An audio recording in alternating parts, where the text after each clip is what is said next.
স্বাধীন সাংবাদিকতা বাধা হয় এমন আইন বাতিল চেয়েছেন সম্পাদক পরিষদের নেতারা।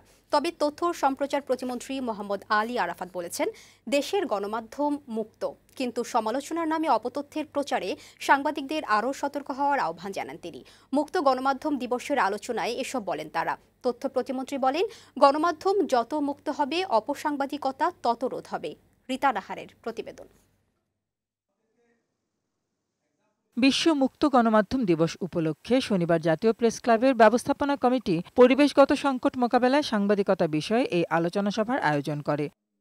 এতে সাংবাদিক নেতারা বলেন, জলবায়ু সংকটের প্রভাবে বাংলাদেশের মতো দেশ পরিবেশ বিপর্যয়ের পাশাপাশি নানা ক্ষতির সম্মুখীন হলেও ন্যায্য ক্ষতিপূরণ মেলে না। এক্ষেত্রে গণমাধ্যম কর্মীদের জোরালো ভূমিকা রাখার আহ্বান জানান তারা। উন্নত বিশ্বের কাছে আমাদেরও সেই দাবিগুলো তুলতে হবে, আমাদের পাওনাগুলো কড়ায় গণ্ডায় আমরা যাতে আদায় করতে পারি, সেভাবে আমাদের সাংবাদিকরাও তাদের কলমের মাধ্যমে, তাদের লেখনীর মাধ্যমে সেই বিষয়গুলো তুলে ধরবে। এদিন জাতীয় প্রেস ক্লাবের সম্পাদক পরিষদ আয়োজিত অন্য আলোচনা সভায় সম্পাদকরা অভিযোগ করেন, তথ্য অধিকার আইনের সুফল অনেক ক্ষেত্রেই পাওয়া যাচ্ছে না। গোপনীয়তার নামে অনেক প্রতিষ্ঠান সাংবাদিক প্রবেশাধিকার সংরক্ষিত রেখেছে। এমনকি অনেক আইন এখনো সাংবাদিকের সুরক্ষা বিঘ্নিত করছে বলেও দাবি তাদের।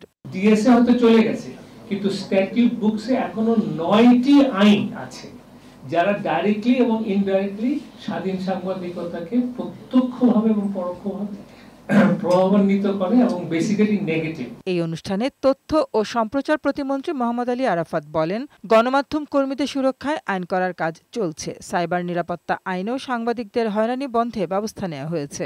সমালোচনার নামে অপতথ্যের প্রচারণা সম্পর্কে সতর্ক থাকার আহ্বান জানান তথ্য প্রতিমন্ত্রী। মুক্ত গণমাধ্যম না উন্মুক্ত গণমাধ্যম বাংলাদেশে। গণমাধ্যম যত মুক্ত হবে, তার স্বাধীনতা যত চর্চা করবে এবং অপতথ্যের বিপরীতে যত তথ্যের প্রবাহ বৃদ্ধি পাবে, ততই সমাজে গুজব, অপপ্রচার এগুলো রোধ হবে এবং আমি মনে করি সরকারের মধ্যে সেই স্বচ্ছতা এবং জবাবদিহিতার জায়গাও তৈরি হবে।